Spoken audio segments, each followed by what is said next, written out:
Okay, so Be'ezras Hashem tonight, what we're going to be starting is a new series of shirim entitled The Inner World of Trauma. Now, the title of this shir is very important because it's going to be the framework in which we continue to have the discussion about trauma. And the most important part of this title is that the word trauma is placed in scare quotes. It's placed in quotation marks to take away any of the notion that we are speaking about a specific type of trauma, or that we're speaking about some acute form of actual trauma that a person might be going through, God forbid, and to highlight the fact that by placing trauma in scare quotes, in quotations, what we're identifying is that we're speaking about the abstract idea of trauma. We're abstracting the concept of trauma from the event of trauma so that we can speak about it in an almost idealized way where it is an idea. And if that idea, or if the abstract ideas discussed regarding trauma seems significant or therapeutically healing in one way or another, then an individual can take those abstract ideas and apply it to their own particular experience of trauma.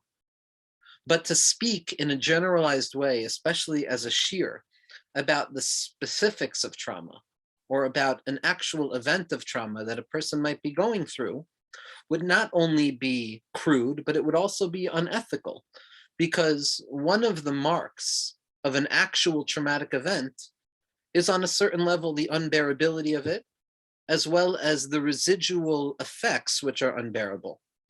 And the trauma that people go through from one level to the next runs the reign of something difficult to something horrific. And there's nothing beautiful, there's nothing significant, there's nothing spiritually healing inherent in actual trauma, in the event of trauma itself, especially as it is being perpetrated in whatever way that it is being perpetrated. Trauma brings with it victims of trauma, and victims of trauma suffer. And in the face of actual suffering, to begin to speak about the idealized spiritual concepts beneath that psychological experience is simply the wrong thing to do. What needs to be done in an encounter with actual trauma, God forbid, is one needs to first and foremost stabilize, identify what the problem is, stabilize the problem, respond by talking to professionals who offer help in these areas, extricating oneself and untethering oneself from a chronic type of trauma. And before beginning to try and spiritualize or find the vitality within that experience so that one can move forward, there are various necessary stages of the confrontation with trauma which need to be dealt with by a trauma specialist. As a therapist, trauma is a specificity. It means that somebody is trained in trauma care.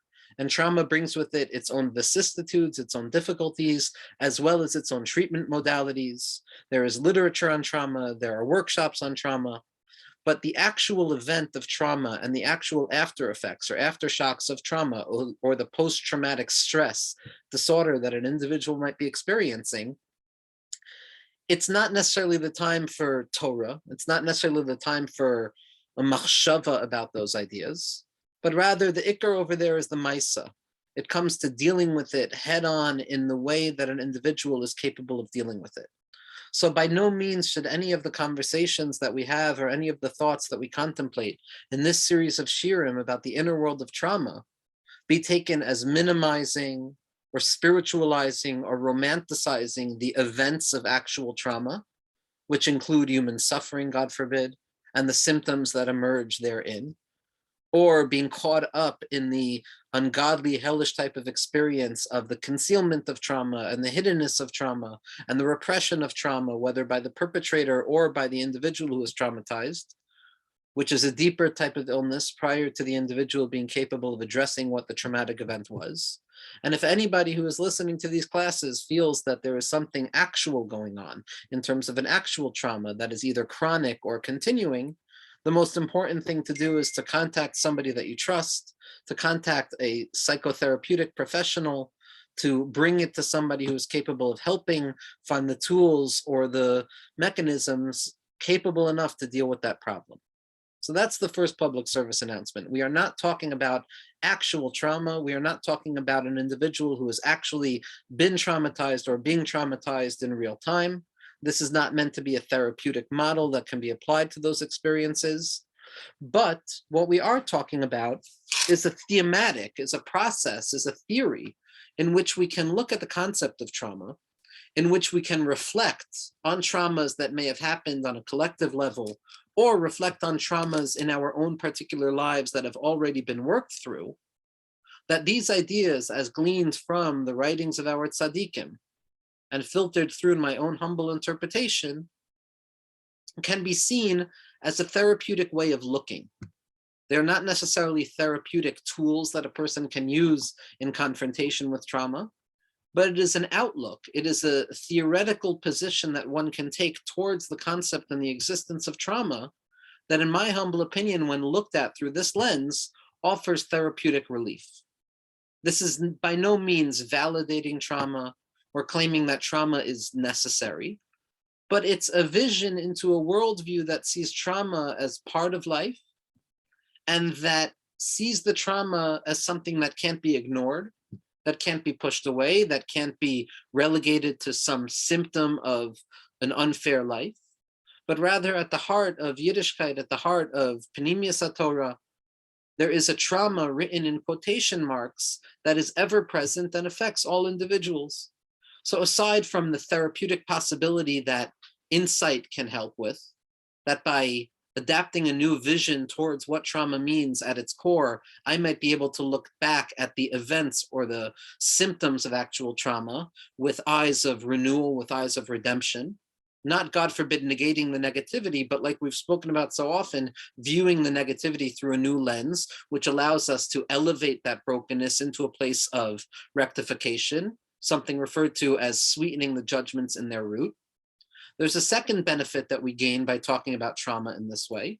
And this is something that we hinted to and spoke about very much in the shirim on anxiety and more acutely in the shirim on addiction, is that while there are those who have experienced trauma and those who have not experienced trauma, there is a growing tendency to view those who have not experienced trauma as still having some relationship to what the concept of trauma means. Meaning to say, psychiatrists and psychologists, especially in the realm of trauma theory, have over the last few years made an essential distinction between the typology of trauma, the different gradations of trauma. There is something referred to as a capital T trauma, and there is something referred to as a lowercase t trauma. Now, a capital T trauma, like any proper noun, when we capitalize the letter, it's a reference towards something specific that has happened, an event that took place in real time and in real action. And as the diagnostic statistical manuals go, trauma is any event in which a person's life is put under the sense of threat or doom, or the witnessing of an event that puts someone else's life under threat or doom, that leads me to an impasse where I can't move through that event because I'm so overwhelmed, and I find myself stuck in the repetition process of assuming that bad thing is going to happen. And that leads to all sorts of symptoms, and it leads to post-traumatic stress disorder, and it leads to anxiety, and it leads to all difficult manners of coping. And then there's the lowercase t trauma. Now, the lowercasing of the letter T is taking it out of a real context. It's no longer referring to a specific event or a specific moment in a person's life, but rather it is referencing a general thematic that might be true as human beings experience the world. That even though not everybody has experienced the capital T trauma, everybody has experienced the lowercase t trauma. And these lowercase t traumas are what are referred to in the literature as the trauma of everyday life, or the underlying trauma that rests behind the curtain of reality, or the theme of trauma that permeates all forms of psychological, spiritual, and philosophical speculation. Now, the lowercasing of this letter is a very, very significant gesture, because what it does is it decontextualizes the trauma. We're no longer talking about a specific event that may have, God forbid, taking place to a person, but we're speaking about a general sense or a general mood. And while one cannot compare the experience of an uppercase T trauma and the post-traumatic effects of such an event in one's life, and the post-traumatic effects of a lowercase T trauma, which is just an awareness of the difficulty of being alive, nevertheless, on a small scale level, on a Zer Anpin, on a miniature level, those who have been blessed not to experience capital T traumas can gain an insight, whether it be sympathetically, empathetically, or in our own experience of what trauma might feel like and what trauma actually means for the human subject in this world. And so by talking about trauma in a quotation mark, by the theory of trauma, by the concept of trauma, removed from the actual events or identifying markers of an actual trauma, we not only open up the possibility of finding a therapeutic mode through which to view the actual trauma of a person's life, in the sense that insight is curative, especially retroactive insight, which allows me to give meaning to events that are by nature meaningless when it comes to trauma.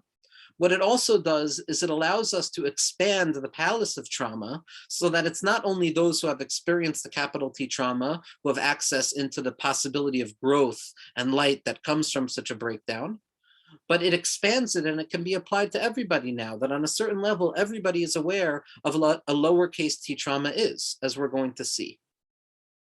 Be that as it may, in terms of the distinction of a capital T trauma and a lowercase T trauma, there is also an argument that can be made that those who have been alive for the past 30 years or so, or those who have been part and parcel of a Jewish tradition for the last 100 years or so, are all suffering on one level or another from a capital T trauma.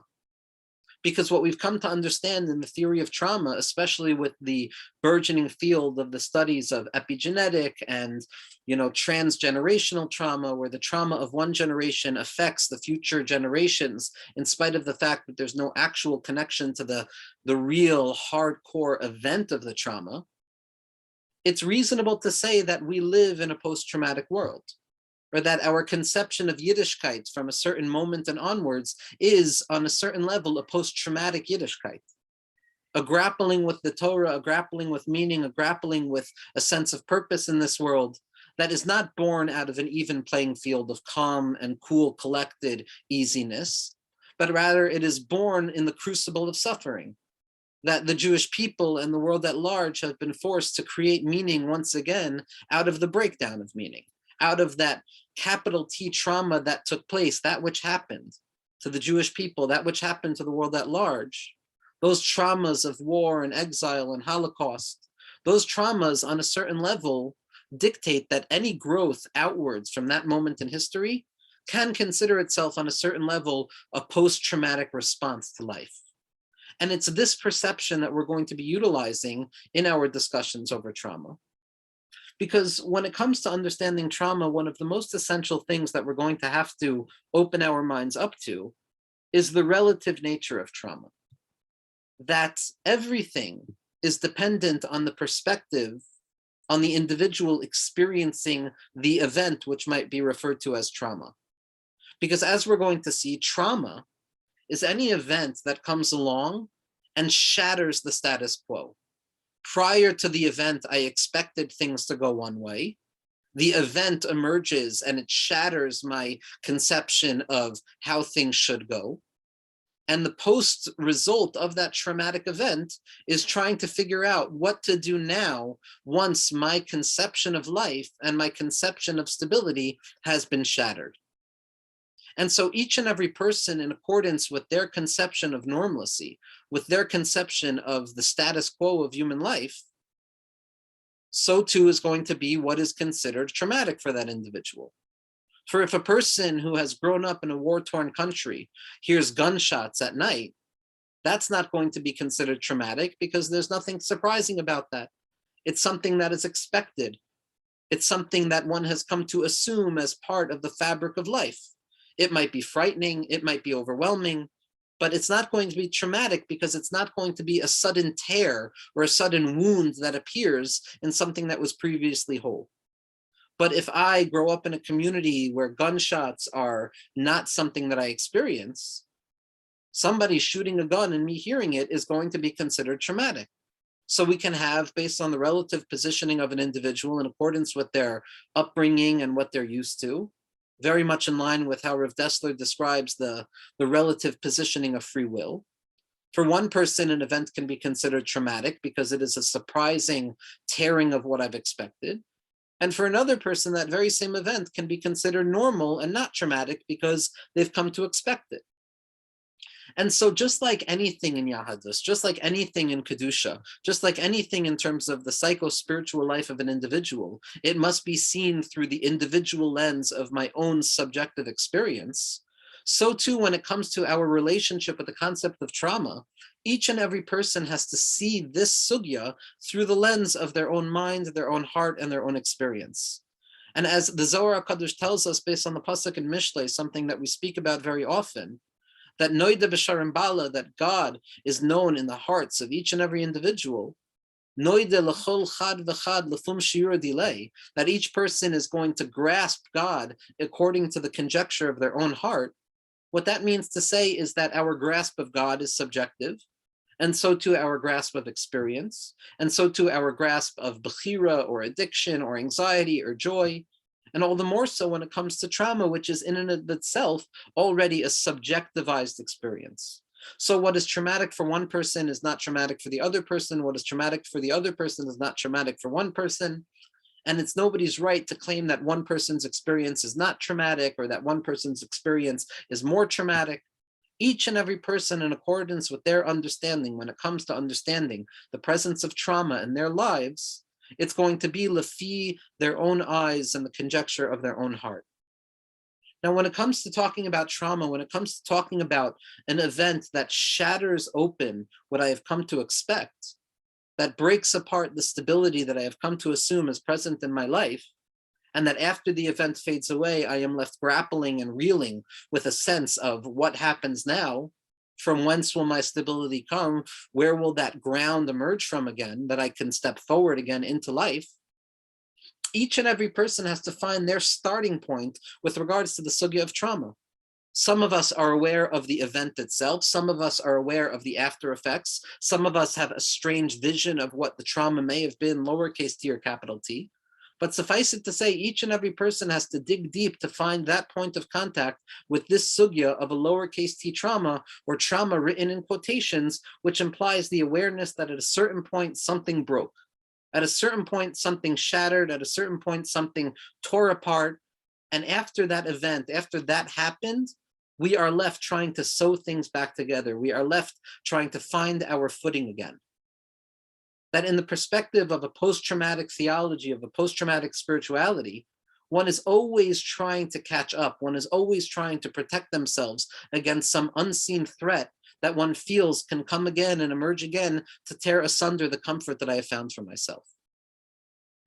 Now, this trauma, this type of trauma, this sudden departure from the norm of our lives, each person feels it in their innermost heart. Each person feels what this trauma feels like. And I want to read the words of my Saba, because on a certain level, prior to giving classes on trauma, as a therapist who has spent a lot of time dealing with individuals who have experienced significant capital T traumas, the question that is still nearly paralyzing is, what right does one have to talk about trauma?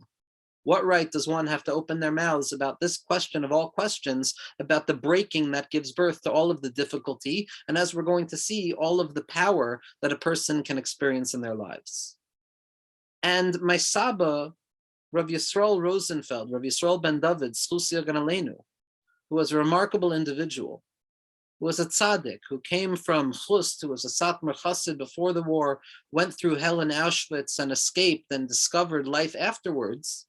My Saba's life is that traumatic model that I follow. Because as the theorists point out, the experience of being a child or grandchild or great-grandchild of those who have experienced significant trauma is a gift that keeps on giving, so to speak. And through the theory of epigenetics and the residual ripples that take place throughout the familial historic experience of a family, so every generation is affected. And I believe this is true for Klal Yisrael at large, and most likely the world at large as well at this point. But my personal entry point into the world of trauma is going to be my Saba. and my namesake, my Saba's brother of Yoilish, Yoili Rosenfeld, Yoilika. And my Saba, Baruch Hashem, wrote a book that gave us over a little bit of an inkling into the experiences that my Saba had. It's a book called The Principle, and I want to read a few lines from this book that really defines the theory in which we're approaching the concept of trauma. On page 12, my Saba writes as follows: I also strongly believe that we cannot speak of, quote, the Holocaust. And again, here, Holocaust means destruction, Shoah means destruction. So we're not speaking about the parameters of a specific historic event at the hands of a particular enemy of the Jewish people in an existential form of an impossibility of speaking about it. But destruction can happen in a person's life at any given moment. And what my Saba is saying is that I strongly believe that we cannot speak of any specific type of trauma, of a singular experience of trauma, of a singular experience of the Holocaust, as if it were the same uniform event felt and experienced equally by everyone involved. In reality, writes my Saba, there were 6 million and many more individual Holocausts felt differently by each victim, martyr, or survivor, depending on his or her own emotional, social, and educational backgrounds and maturity. We cannot, therefore, borrow from others' accounts and adopt them as our own. I am convinced that I will forget many events and details that might be important and include some details that may be totally frivolous. However, what I do manage to relate, says my Saba, will be my own untainted recollections of my life, the way that only I remember them, quote, even if somewhat hazily. In order to fully grasp the magnitude and the background of my own private Holocaust and of what life held for me afterwards, it is necessary, I feel, to paint as full a picture as possible of my formative years and of my social and cultural milieu of those experiences. What my Saba is describing here is what I've seen repeated over and over in some of the most significant texts regarding trauma theory, is that trauma is an individualized experience. And yes, trauma can be a collective experience, but when it comes to understanding that breakdown, that shattering, that split that takes place in our lives, that leaves us feeling unstable and leaves us feeling as if stability has been lost and we have nothing to grab hold of, what we must remember at each and every moment is that all of this is a particular understanding of our own experience. And just as trauma is a particular experience of one's own experience, so too the redemption and the moving through from trauma is going to be seen through the lens of each and every individual. And just as God is beheld individually and subjectively in the heart of each and every individual, so too the trauma is understood individually in the heart of each and every individual.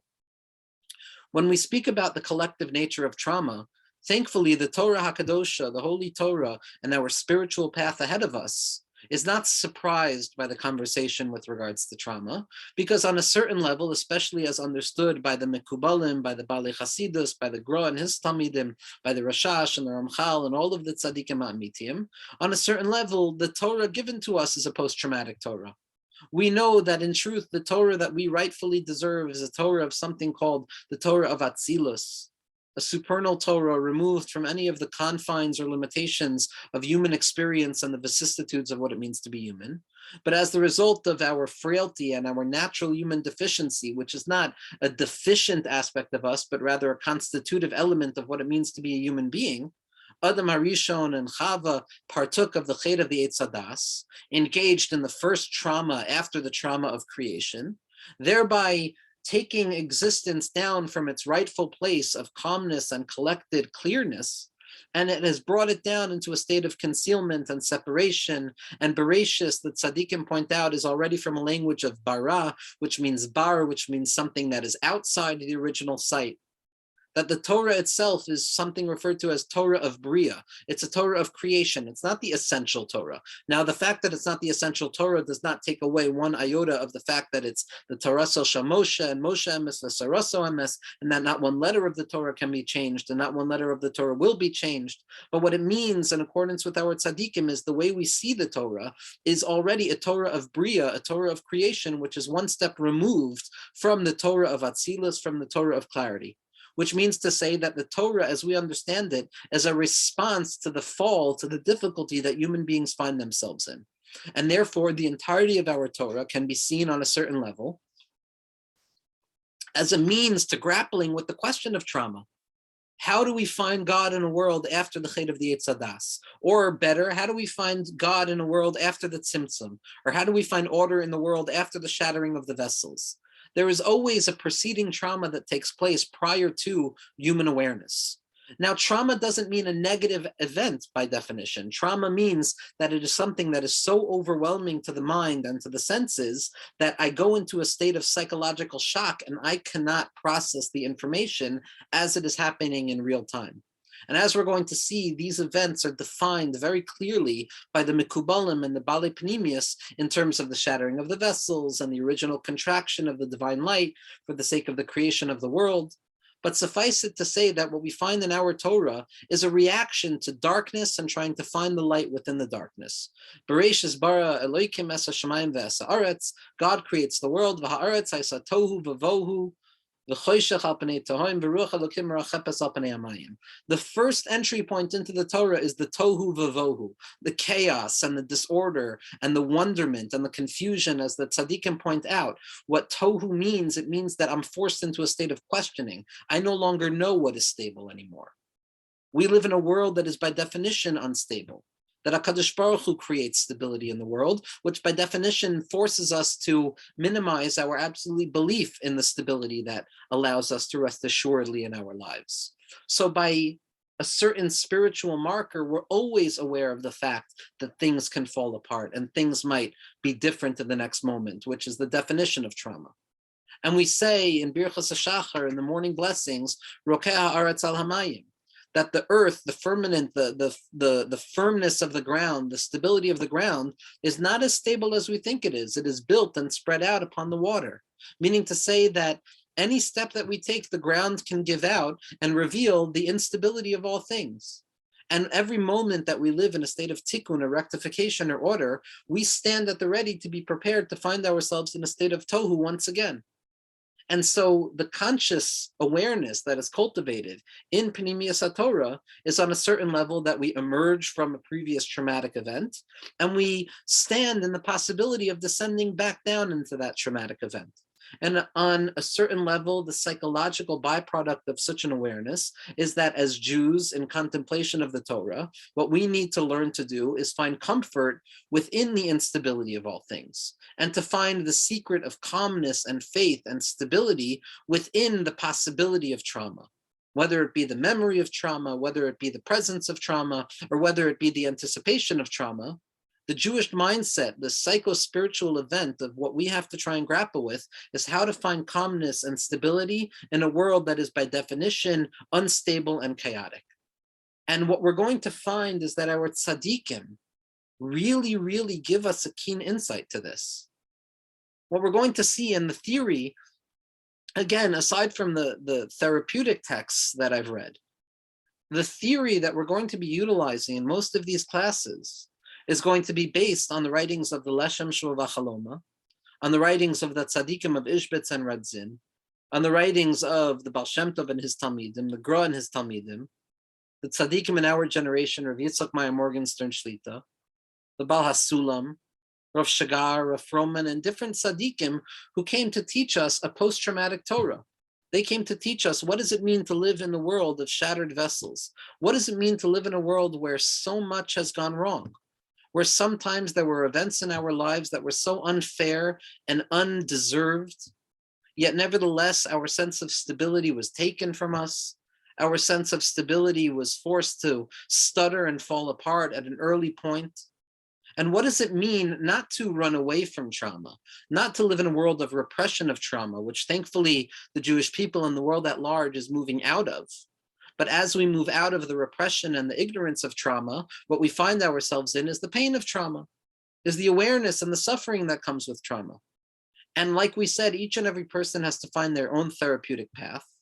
But in a general sense, what we also need to learn how to do is find the psycho-spiritual mechanisms at play in the heart of our tradition that offer therapeutic insight into how to live as a post-traumatic subject, how to live after things have broken apart, how to find calmness when things have broken apart, how to learn how to trust again. And one of the ways that we're going to do this is by understanding what it means to live a post-traumatic life, what it means to be aware at every moment that things could be different. and how to cultivate bitachon and emuna and comfort and menucha and awareness and spiritual strength in the face of all of it. Famously, one of the greatest Jewish thinkers of trauma, Sigmund Freud, had two theories of trauma at particular points in his life. In the beginning, and again, Freud was guilty of creating a Jewish science. Anna Freud, Freud's daughter, was held to task. She was asked the question of, what would you say when we respond to the claim of the enemies of the Jewish people, the Nazis, Yimach Shemam, that psychoanalysis is a Jewish science? And ultimately, Anna Freud felt that that would have been a praise of her father's treatment, a praise of her father's understanding of the underbelly and the unconscious of human experience. And in the beginning of Freud's early career, Freud had a theory that was referred to as the seduction theory, that there was always an actual trauma. Something, someone, some event came along and destabilized my comfort. Something came along and forced me to stop believing in the calmness and the truth and the comfort of reality. And in order to grapple with that trauma, I have to come to understand what has happened, work through repressed memories, whether it's through hypnosis or free association, and come out to understand what has happened. And Freud, because he was Freud, and this is the way he spoke, his students came along and other theorists of that time said, you know this is not true. You know that not everybody has experienced this type of trauma. You know that not everybody has been attacked from the outside. So how are you going to claim that your theory is still correct? So in response to the fact that not everybody has experienced a capital T trauma from without, Freud developed his framework in the archaeology of the mind. And he said, okay, so if you weren't attacked from outside, you're attacked from the inside, because the mind itself traumatizes the individual. The unconscious, the fears, the machshavas zaros, those anxieties, those depressive dips that we take, those feelings that we have from elsewhere, the iber neshama, the gilgulim that we go through on each and every day and each and every moment, those are the traumas that we experience. So even in accordance with Freudian theory and in accordance with all of the theories of psychoanalysis with regards to trauma, some have experienced real capital T trauma, some have experienced unreal lowercase t trauma, but everybody together lives in a post-traumatic world, because a post-traumatic world is the awareness that very simply things do not go the way I want them to go. Now, Chazal have an incredibly liberal theory of what constitutes trauma. And here we're making an association between the word Yisurin, which means suffering or the awareness of suffering, and the experience of trauma. Because when Chazal ask, Ad heichan tachlis Yisurin, at what point, what is the most irreducible event, what is the minimal form of suffering needed in order to consider oneself as having been traumatized, as having suffered? And Chazal have a profoundly liberal sense of what it means to have suffered. If I put my hands into my pocket and I desire 3 coins and I only find 2 coins, that is considered traumatic. Because the first moment that life does not go the way that I want it to go as a believing individual with a neshama and a neshama eloikai shebesoichi and a chelek eloikai mimal, the moment that things don't go the way I want them to go, that's enough to traumatize an individual. That's enough to throw a person into a free fall of what is going on here? Why shouldn't I get what I want? And therefore, our awareness of the world is a post-traumatic world. The creation of the world was trauma. The shattering of the vessels was trauma. Adam Achava's experience was trauma.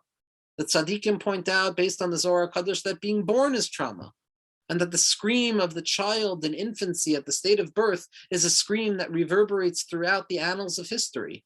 Because when a shama comes down into this world, that's trauma. It's being torn down from the loftiest heights down into the lowest lows, which means that the formation of our spiritual awareness is also the formation of a post-traumatic spirituality, of learning how to grapple with a world that has apparently fallen apart. And the question of spirituality and emuna and bitachon is, how do I come to terms with this? How do I learn to accept that which is and move forward and find HaKadosh Baruch Hu in the noise of all of it? And that's going to be what we try and discuss throughout these classes. We know already from the tzaddikim of Ishbitz and Radzin that when Chazal say that it would have been easier for an individual to have not been born than to have been born, that we have to keep in mind that the Maimer in Chazal says Noach, it would have been easier. It would have been more pleasant not to have been born, but it would not have been better. Because if the world is a traumatic world, and we are post-traumatic subjects grappling with things having fallen apart, with expectations not being met, with frustrations on a daily basis, with hopes that dissolve, with tefillos that appear to be go unanswered. In the face of that, yes, it's difficult, it's unpleasant, but nevertheless, it provides the opportunity for an individual to uncover the light of spirituality inherent in all things, to uncover the secret of goodness, to uncover the secret of Gam ki elech begeit samaves, that in spite of the fact that I walk in the shadow of death, lo irara ki ate imadi, I do not need to fear the negativity because you're with me, HaKadosh Baruch Hu. And when a person, as our tzaddikim tell us, learns how to draw the light of HaKadosh Baruch Hu, even into the deepest, darkest, most traumatic shatterings of our lives, at that point, Yaspardu kol polayaven, all darkness, all concealment is dispelled, and we learn to live our lives as authentic, davening, spiritual creatures who find HaKadosh Baruch Hu not only when things are going very well, but specifically when things seem to have fallen apart. And what we're going to do throughout this series of shiurim is analyze different elements of trauma, to come in contact with the residual effects of trauma, and then to speak about the ways in which our tzaddikim give us insight to move away from that trauma, not to escape it, not to ignore it, not to erase it, not to suppress it or repress it, which we know does not do us any service, because that which is repressed will always reassert itself in a way that we've unexpected it. But to learn how to grapple with it, to learn how to make room for it, to learn how to find that proper place of tohu in our lives, of chaos in our lives, and to include that chaos within our experience. We've quoted before the teaching from the Baal Shem Tov, that somebody came to the Baal Shem Tov and asked, Keitzad matchilin la'avodas Hashem, how does one start to serve God? And the Baal Shem Tov, who was standing on top of a high cliff at that point, he said, Kazel, like this, and he threw himself off of the cliff. And as he was falling, speedy with quickness and more speed, he shatters into 1,000,000 pieces. And the student, the Masharis, who was with the Baal Shem Tov HaKadosh, was terrified. And he ran down the mountain to see what had become of his master in his effort to show him what spiritual work actually is. And he saw there the Baal Shem Tov was shattered and splintered into 1,000,000 pieces. But as he gazed a little bit closer, he came to see that each and every shattered part of the Baal Shem Tov was the totality of a Baal Shem Tov. Meaning to say that, yes, things fall apart. That's the beginning of Avodas Hashem, to recognize that things fall apart. But the deeper Avodas Hashem and the deeper awareness and entry into Avodas Hashem is the recognition that even when things fall apart, they stay together. It's simply a new way of understanding unity. Unity is no longer a singular element of unified wholeness, but unity is a fractalized and shattered experience where there are infinite sparks of unity. And every encounter of my life, every difficulty of my life, every fallen part of my life, every trauma of my life, that splinters into 1,000,000 pieces, the fragmentation of my experience, when gazed at with enough attention and emunah, each and every fragment bespeaks the unity of God. Each and every fragment bespeaks the wholeness and the cohesion and the togetherness of existence. And Be'ezras Hashem, what we're going to do throughout these series is to try and understand a little bit of the inner world of trauma, to understand what our tzaddikim had to say about trauma. And Be'ezras Hashem, to find the refuas hanefesh and the refuas haguf that the Torah is coming to offer us. HaKadosh Baruch Hu comes to heal the brokenhearted. As the Kutzker Rebbe said, Ein davar yoter shalom elev nishbar. There's nothing more whole than a broken heart. There's nothing more whole than an experience that has been forced to shatter itself into 1,000,000 pieces, because then I get to uncover each and every piece and realize how potent and how powerful that fractalized unity of God is in my life. That within each and every broken piece, within the process of putting the pieces back together, I uncover a more potent form of HaKadosh Baruch Hu's unity. This is what the Torah is telling us. Torah Hashem Tamima Meshivas Nafesh. That the Torah of HaKadosh Baruch Hu is perfect, it comes to restore the soul. Zak the Meshiloach, the prerequisite for understanding the Tamimus and the holistic unity of the Torah is to recognize that we need to be put back together, that we have always already fallen apart, and the Torah is here to help us. The Torah is the Sam HaChaim. The Torah is that Chaim, is that Chayus, is that life-giving breath that allows us to piece the pieces back together. And Be'ezras Hashem will come together and will fix the broken pieces and come to examine the broken pieces through the light of the tzaddikim in the series of shiurim that we're going to continue giving after this, Be'ezras Hashem.